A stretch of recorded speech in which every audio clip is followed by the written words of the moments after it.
ลงได้ครับลงได้ ให้ลงได้ครับ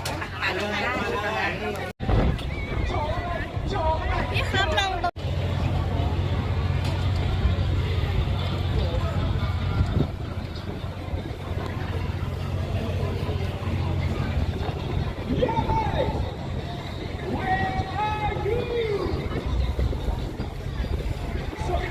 นะครับระดับประถมถูกต้องมันเป็น3 ล้อที่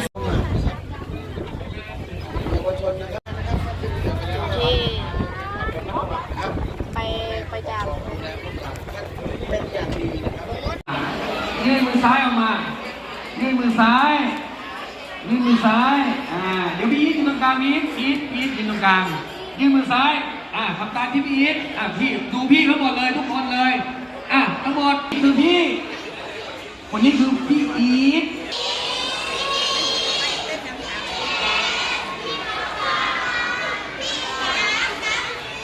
5 6 7 8 7 18 19 20ถัดกันคนต่อไปก่อนเ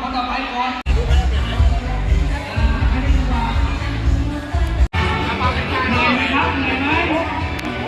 ไม่เหนื่อยทุกคนกดดีนะทุกคนกดดีนะครับดูนะนี่ยอดคนนี้กดดีนี่คนนี้ตัวอย่างไม่ดีนะนี่ดูนี่คนนี้กดดีนี่คนนี้กดดี